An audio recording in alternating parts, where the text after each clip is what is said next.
Hey, good people. Happy Monday. Happy New Week. How have you been? It's your girl, Joki Mambo. I don't know why today the light is acting up. I'm still new to this whole recording thing. So, um, here's the thing. Today I want us to talk about shouting and yelling at our kids. This is something a follower had requested me to talk about.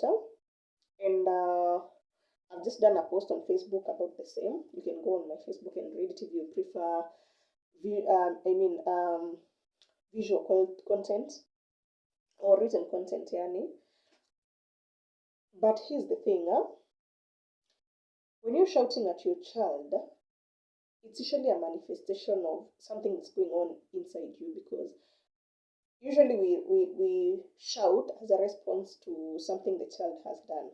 Okay, but like in every situation in life, people can do whatever they want to do, but you have the sole responsibility and power to react and to respond.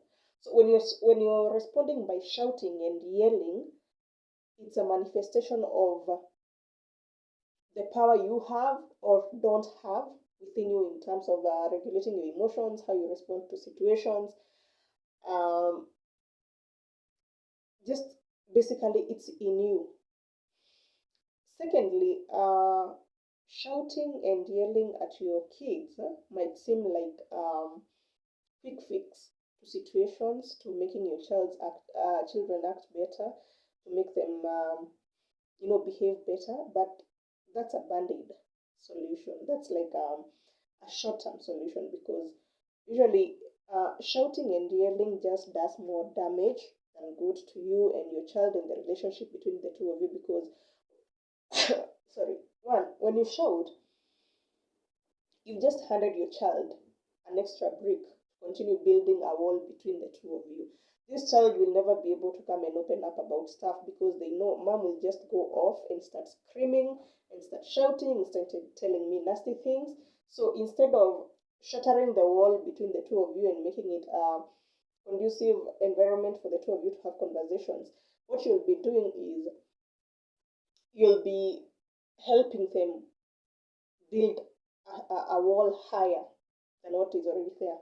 Secondly, uh, shouting and yelling at your child tells them that when people are angry, when people are hurt, when people do not agree with what other people are doing, they shout and yell, which is why they'll keep yelling at you, they'll keep yelling at their siblings, they'll keep yelling at their friends, and they'll make you angry 20 times more in a day because, well, see, that's what people do when they're angry.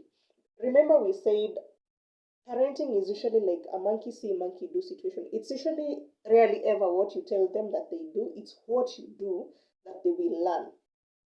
You can tell your child to stop biting and stop screaming, but if you can continue beating them and screaming at them, they are learning from you. It's a monkey see, monkey do situation.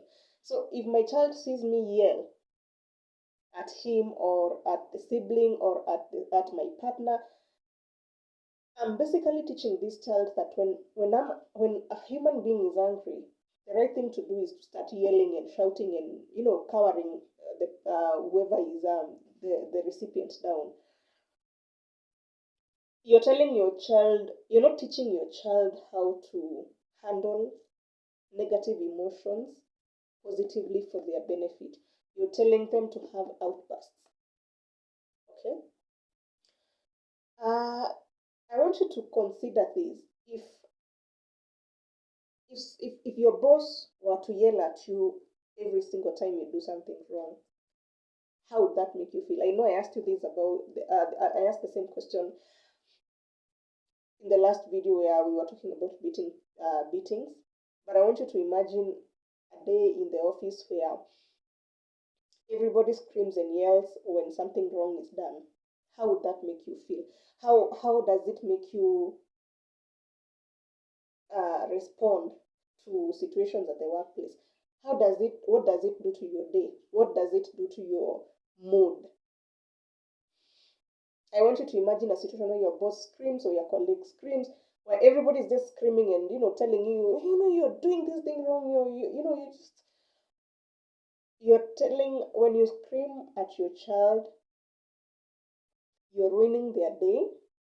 And usually, the way we say two wrongs do not make a right.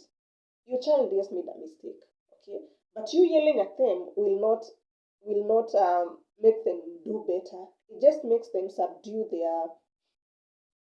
their behavior, not because they've learned better, but because of how you reacted. Also, you there's a chance that the more you yell, the more angry they become, the more they act out, the worse the meltdown. Like, things just go berserk. It's just crazy. How about you try when your child starts acting out or even screaming at you? How about you be calm and be empathetic and be kind? Because the pillars of gentle parenting include being kind, understanding, empathetic, and respectful to your child. And I keep saying that gentle parenting has nothing to do with the child. Most times it has everything to do with you. You need to be empathetic when dealing with your child. You need to be very kind. You need to be very respectful. And you also need to be, what's the other one? What did I say? Understanding, kind, respectful, and empathetic. Okay? And I know these are hard things to practice, especially when the child is getting in your nerves. Like, when you're at your worst, it's hard. I'm not saying it's simple, but it's doable. It's something you can learn. It's something you can adopt. Okay. So I know you're wondering. So what if I'm already a shouter? What do I do? How do I stop shouting? One, you'll have to identify the triggers that make you shout. Most times it's usually something rooted in our subconscious. Maybe you were shouted at when you were young. Maybe you have issues within. You need to identify what makes you shout and yell, and you need to deal with that. Okay? Talk to someone about your trauma. Journal. Take control of your life so that you stop, having outbursts every time your child is misbehaving. Secondly, you need to learn emotional regulation or emotional intelligence. Like I mentioned, people can do very nasty things around you, leave alone your child. People will do all sorts of things to you, but it's up to you to decide how you react, how you respond. Okay? And this applies even to your child. Your child will test your limits, by the way, because they are children. That's what they do. How will they know this is the limit if they don't test it? Okay? Your job is not to yell at that child. Your job is to regulate your emotions enough to understand that this is a child that needs more guidance than they need yelling. Okay?